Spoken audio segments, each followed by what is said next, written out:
Hello, wrestling family. Welcome to Sound the Whistle with IHSA wrestling official Tony Clarke. Each week, I will bring you interviews with prominent figures in the sport of high school wrestling.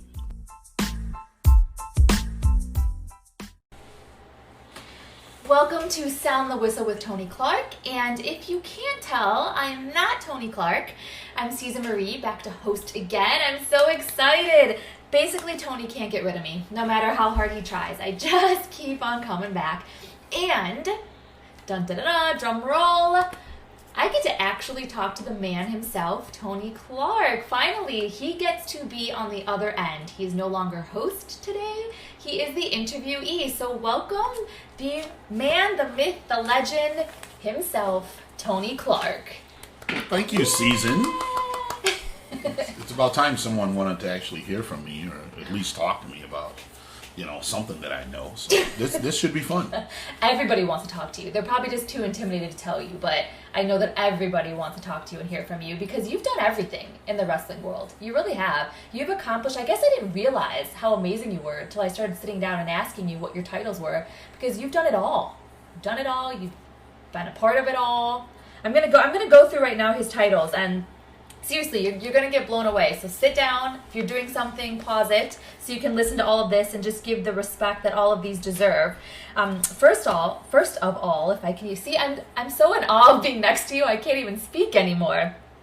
Now, title-wise, you are the IHSA Head Clinician for Wrestling, the IKWF Wrestling Rules Director, the NFHS Wrestling Committee Section 4 Representative, the IWCOA Officials Director, the IWCOA Hall of Fame member, and if one Hall of Fame props wasn't enough, you've made it into the Hall of Fame twice by also being the National Wrestling Hall of Famer in the Illinois chapter. So, where do we even start with this? Can you tell us what all of those titles mean for those of us like myself that don't actually know? Sure. As the head clinician for the IHSA in the sport of wrestling, one of my duties is the training of all of our wrestling officials to make sure we are consistent from one end of the state to the other. As the IKWF Rules Director, I help ensure that our folk style rules are in line with the USA directives and also in line with the modifications the IKWF has made here in our state. As the National Federation committee member for Section 4, I am a voting member. I represent Wisconsin, Illinois, Iowa, Indiana, and Michigan. I am their voice when it comes to, do you like a rule change? Don't you like a rule change? That pretty much sums it up as far as those titles. So lovely. You like you said, you're the voice. You're the voice of the wrestling officials and the wrestling people out there. I like that. It's impressive.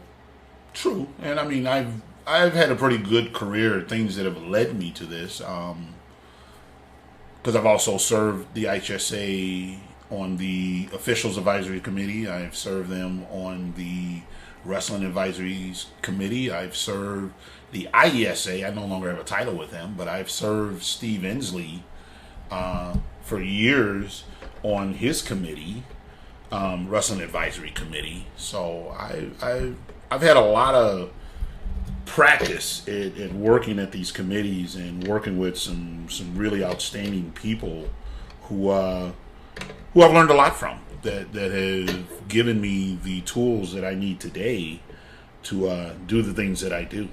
Mm-hmm. So speaking of some of these committees, so we talked about your titles in the IWCOA. For those that don't know what that is, what is that organization and what does it mean to be an official and be a part of the IWCOA? So the IWCOA, Illinois Wrestling Coaches Officials Association, is a very unique organization in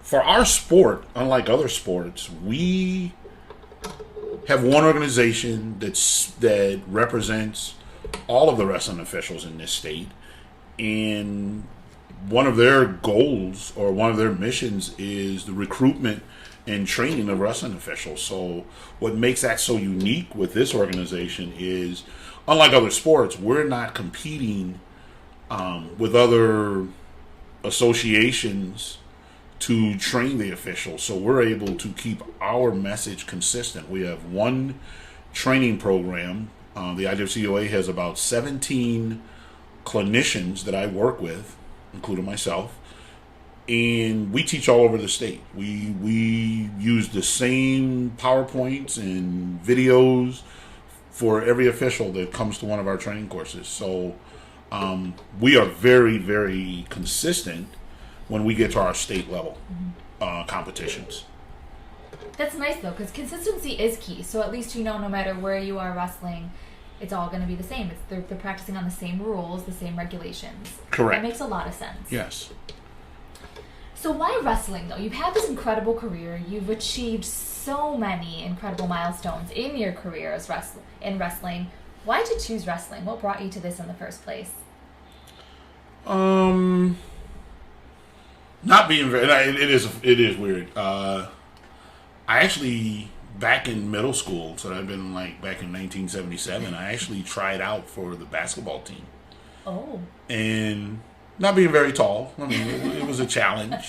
I had some coordination, but not enough to actually succeed and make the cuts. So the wrestling coach at Neal Junior High, who was a basketball player in his sports life, but he had taken on the job of being the head wrestling coach at the junior high, had saw me somewhere and said, "Hey, I heard you got cut. You didn't make the cut for wrestling." And he says, "You're not very tall anyway." Or I got cut from the basketball team. He's like, "You're not very tall anyway. Why don't you come out and give wrestling a shot?" So I went. It was different. Never had even been exposed to it. My exposure to wrestling up until that point was WWF. I want to say Channel 44 back in the 70s with the old 9-inch black and white TV. That's how we watched wrestling back in the 70s. And I had no concept. So I was really confused when I walked in the room and it didn't look like what I had seen on Channel 44. So in middle school, junior high, that was my main sport. And then when I got to high school, I took up cross country. I also took up track. So I was a 3-sport athlete. But wrestling is the one sport that's always held my attention. So I just liked as a wrestler, the challenge of two people enter the circle and one comes out victorious. I mean, that just was always fascinating for me, and I've just never looked back, never regretted doing it, and I don't know what life without wrestling would be for me at this point. What do you think it taught you? Oh, a lot of things. It's taught me drive, determination, learn to pick yourself up. You know, no defeat is a setback. It's just a learning moment. And I carry that all the way through. Nothing's impossible if you put your mind to it. It's just a work ethic that wrestling gives a person that makes us unique as wrestlers. That same gift that wrestling gave me also allowed me to coach. I mean, I've coached at the IKWF level. I've coached at the IHSA level. I've coached at the high school level. To try to give my wrestlers that same drive and determination I got from wrestling as a competitor. And I carry that same thing with me in my officiating. I knew early on when I started officiating back in 1984, I knew what I wanted to do. I didn't want to just be a guy that was just out there, sounding the whistle and making calls here and there. I wanted to be that guy that got down there on the state floor and got to walk in that Grand March, because I did not get to walk in that Grand March as a high school wrestler. I didn't qualify for state. So I wanted to see what that Grand March was all about, and I could only do that as a referee. So I set my sights on doing that, and I think I achieved that. My first Grand March would have been 1995. Do you remember it? I mean, what was that feeling like in Oh, 1995, the my first gosh. time? It was nerve-wracking to walk in that crowd and to follow up the wrestlers who are on that floor year after year. It is mind-blowing. It is mind-boggling. I guess it would be, for me, it's my equivalent of what the higher level athletes and officials feel when they get to their finals. I mean, it is, our Grand March here in Illinois is second to none. I mean, it is just you just get tingles. That's all I can say. You get tingles as you're walking in front of the people and hearing your name announced, and just all the things that go with it. It's second to none. I wouldn't trade the experience with doing that with very little would I ever want to replace it with. Aww. I love this success story of you having these goals and achieving them. No matter, like you said, you didn't make it to the state finals to compete, but you knew you were going to be there one way or another, and you made it. Yeah, and it was something that just drove me to do it. I just needed to do it for just to see what it was. I mean, and it's just hard to explain. Those that have been there will understand me, and those that are trying to get there, they'll kind of understand it too. It's just something that if you're a wrestler, you want to be around the best in all situations. You just want to be in that group somehow. So I've had a long run, and I've had fun doing it. Aww.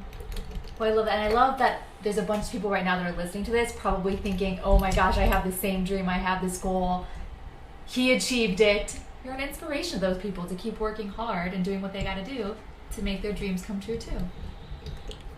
Well, you are. I guess. Are. So I don't want to be, I'll brag walking on down you. the street. Don't worry.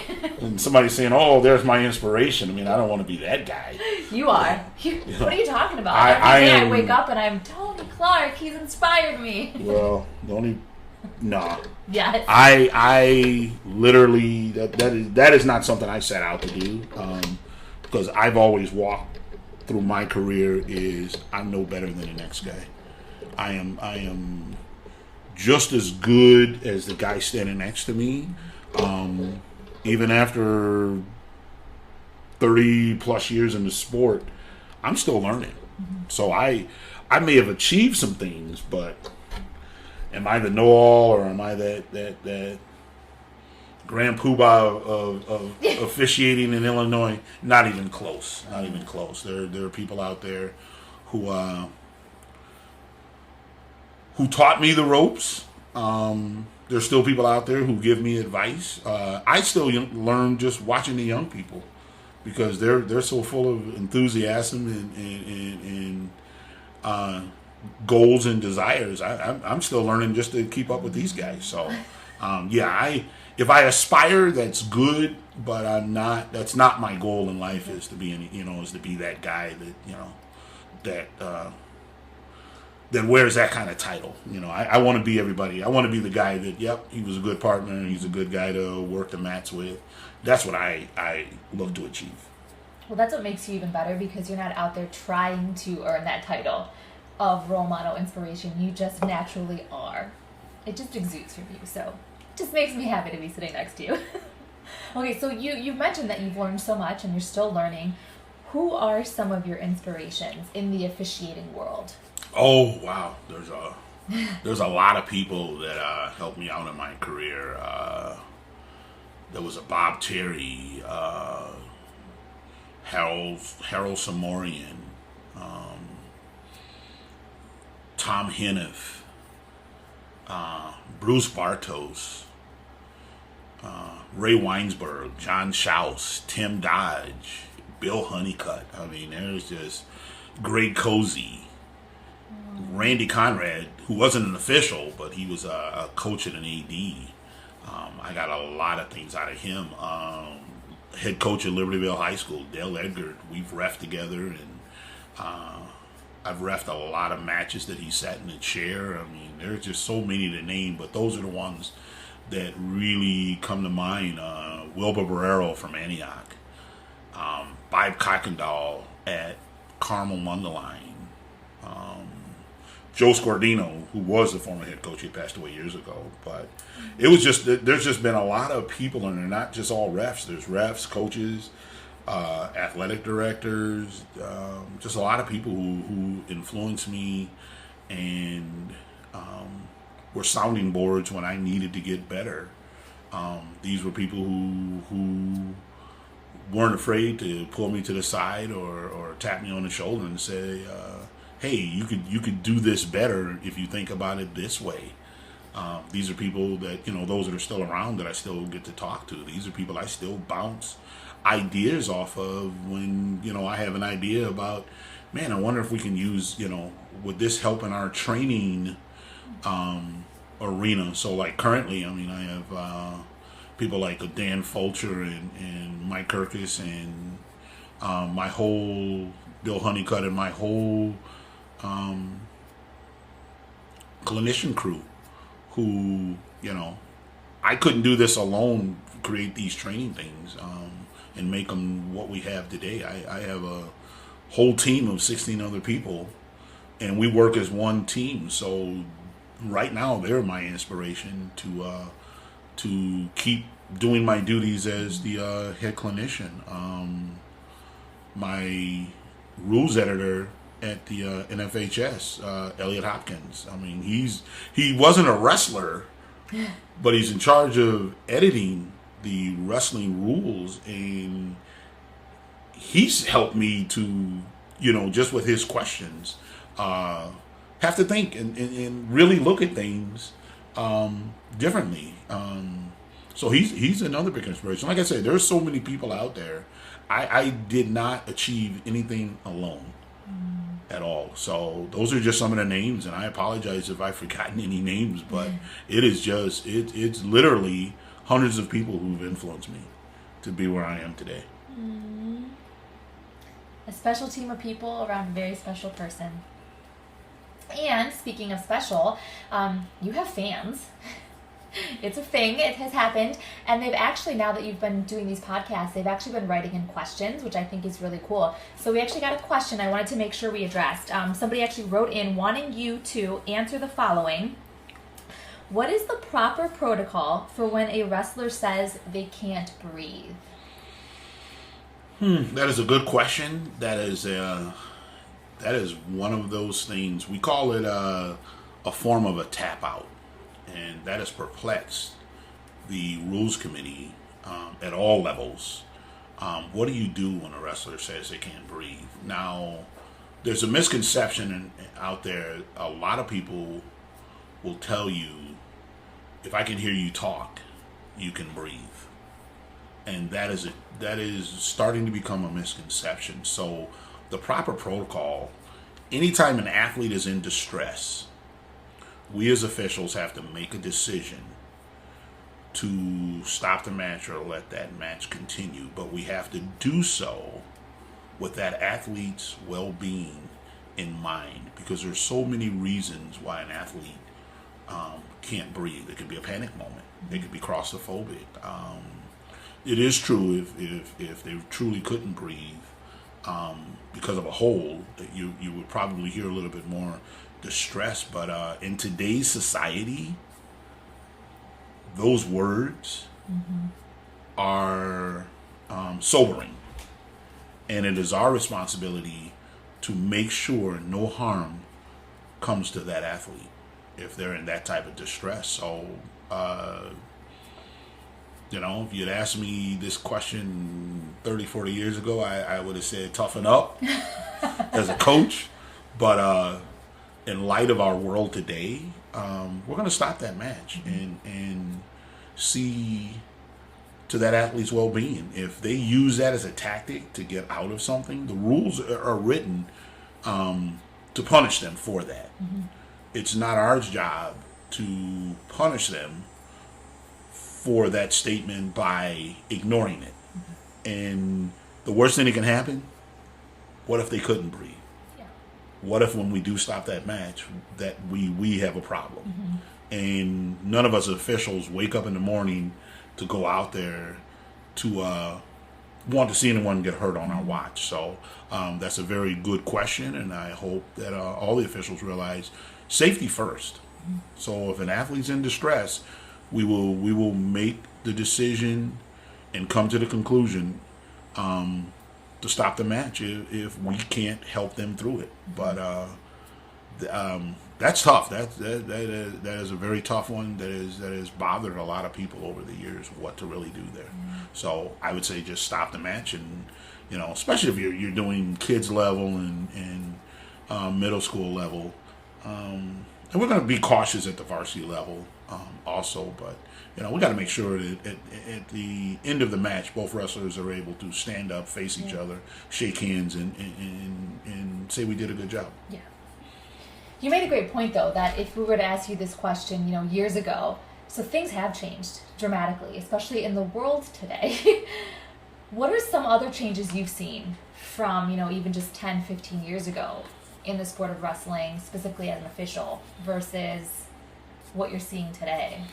One of the main things that I've seen is the official-coach relationship is gotten so much better. Years and years ago, it was pretty adversarial. And it's adversarial by nature. The referee is the person in charge. Their authority is absolute. And the time I spent coaching helped me to understand that dynamics better. Because there was a lot of times I sat there as a coach and I saw something being called wrong, but I weighed, was that a judgment call? Was that a rule mistake? And then I can address the official correctly. But even I met officials as I was coming up in my young years of officiating and coaching. I met officials who were just, they didn't want to talk about it. They were just blatant, like, it's my call and that's the way the call is going to be. And if you don't like it, you can leave. And boy, I as a coach, that's rough when you don't even have a say-so. So I know we have evolved from that for the most point. There's probably some coaches out there who are still going to say, well, the officials still have that attitude. There's a lot of people that have come across me in my career to say, Tony had that attitude.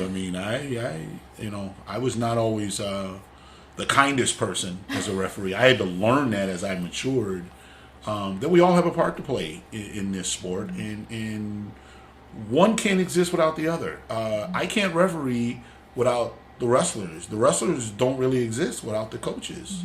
None of us are here without the parents, who are also known as the fans. We wouldn't exist. So we are all dependent on each other.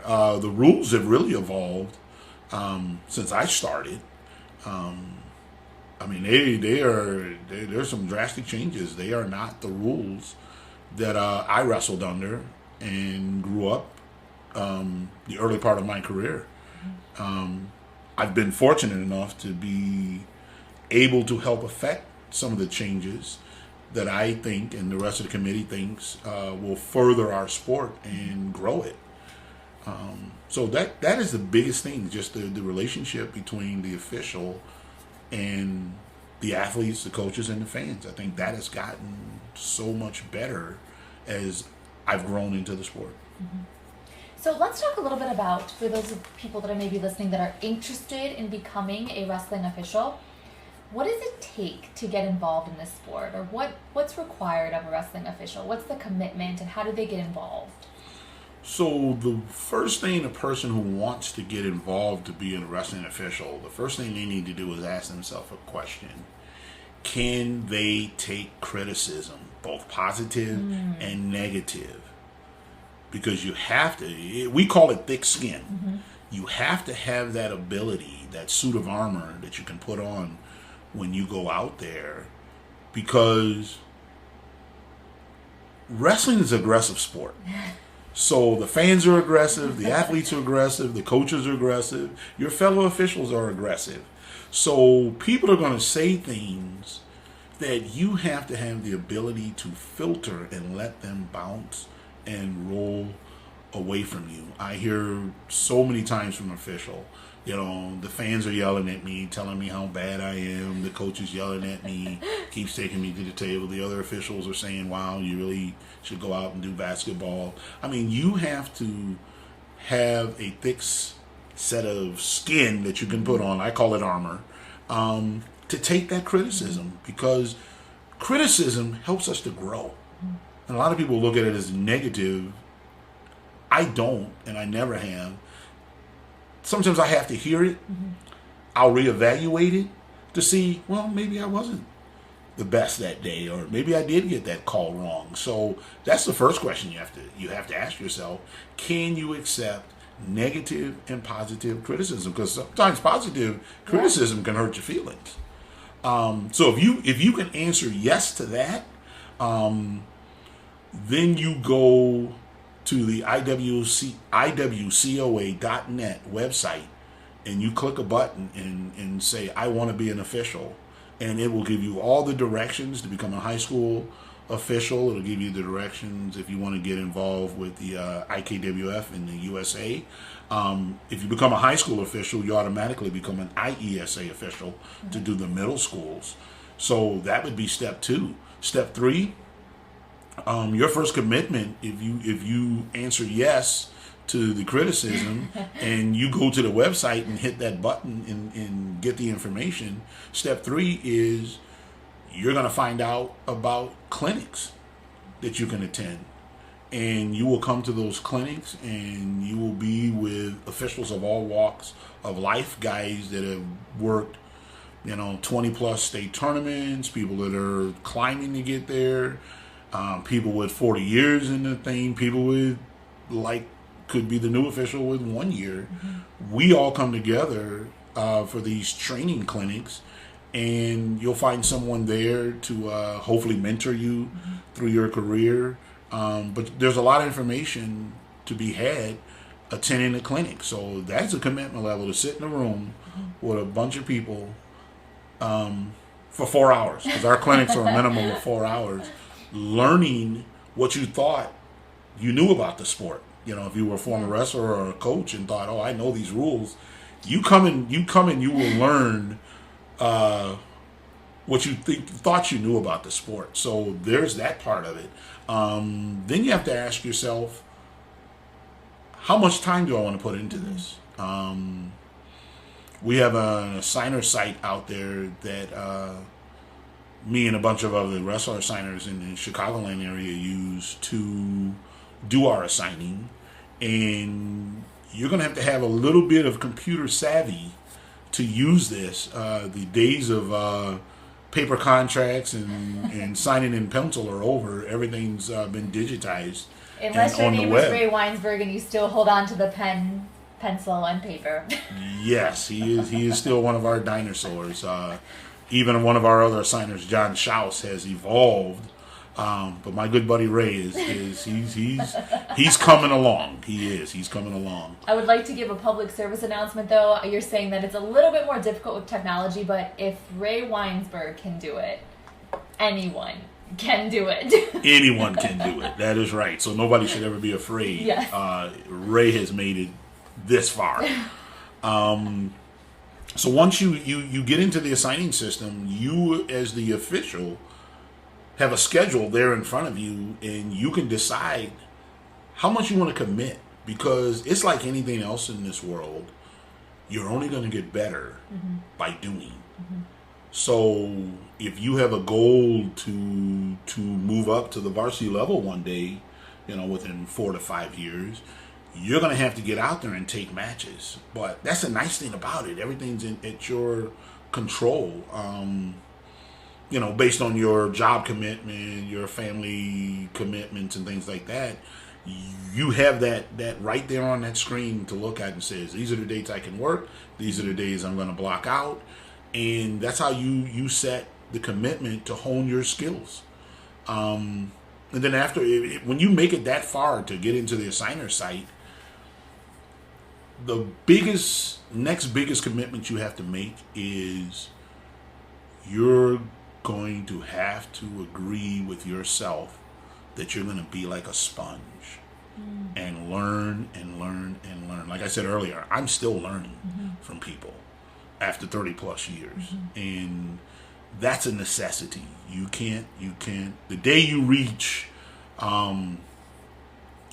the state of mind where there's nothing else for you to learn, it's probably time to retire.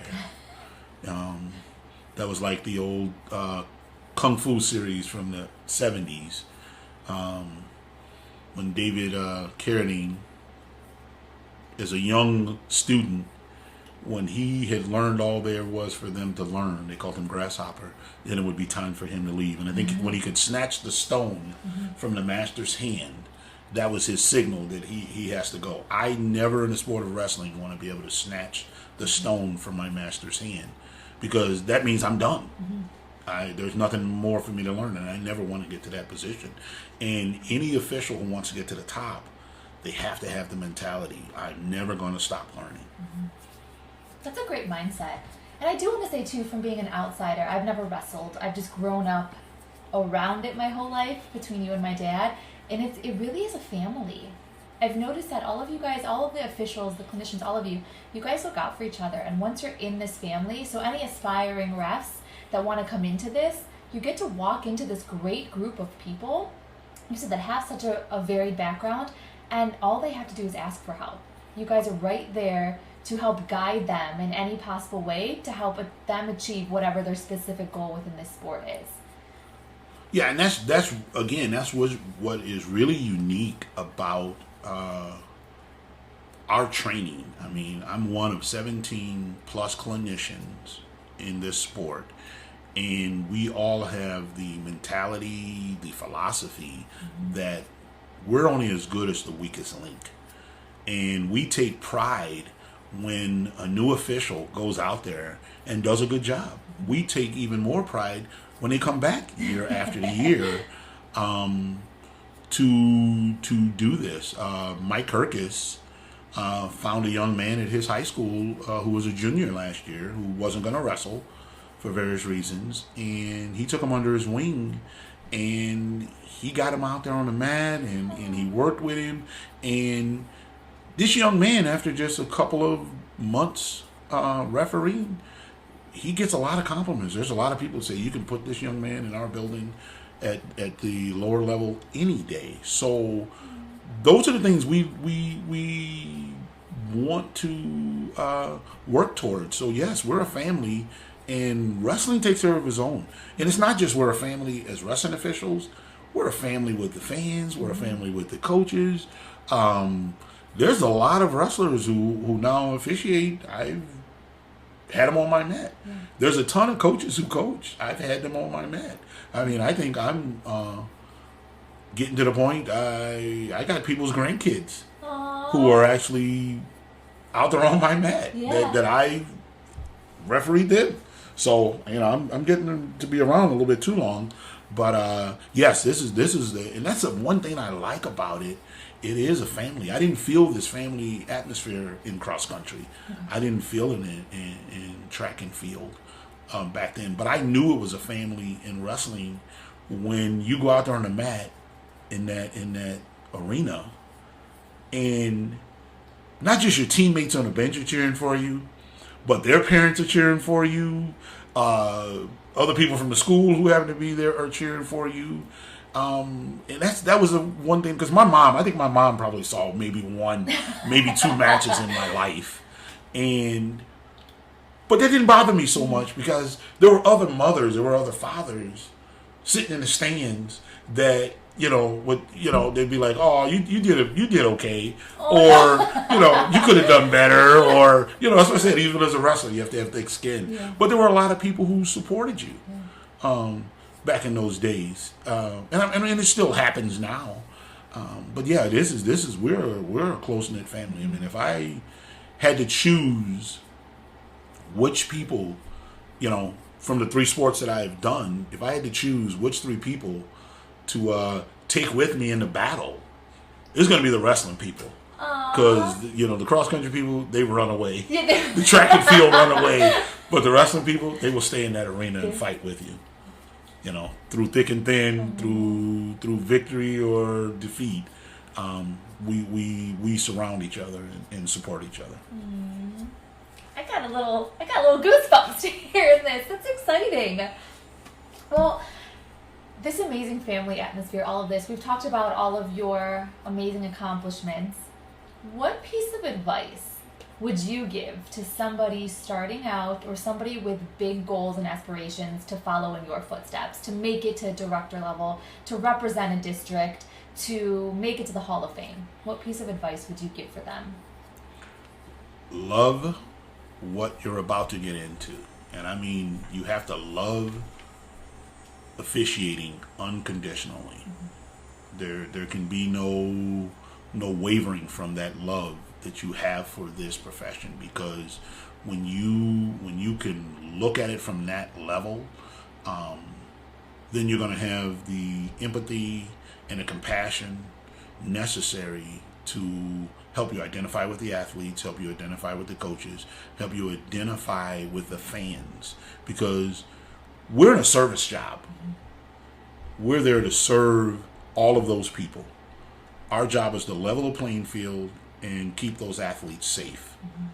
And that's a big responsibility, given that we are also sometimes judge, jury, and executioner out there, because we do have a lot of power.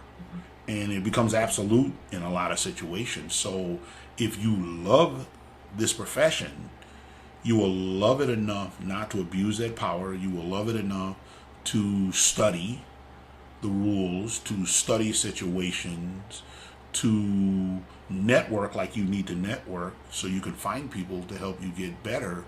But it takes a dedicated mindset and a person who really loves being out there, because it's rough going out there sometimes and having an off night and being yelled at and ridiculed. But it's not impossible. It's not impossible.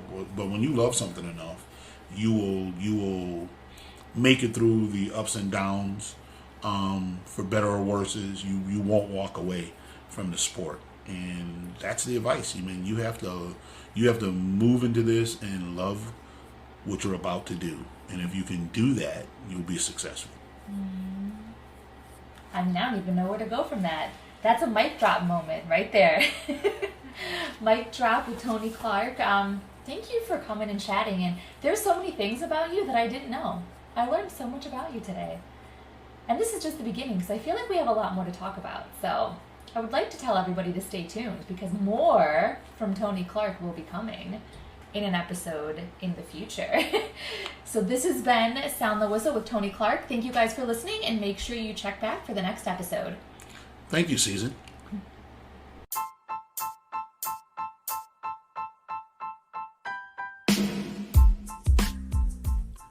Thank you for listening to this podcast. Be sure and follow me on Instagram, IL Wrestling Ref, or you can follow me on Twitter at Assigner Guy, ASSIGNRGUI, to be notified of new podcast episodes. Thank you and have a great day.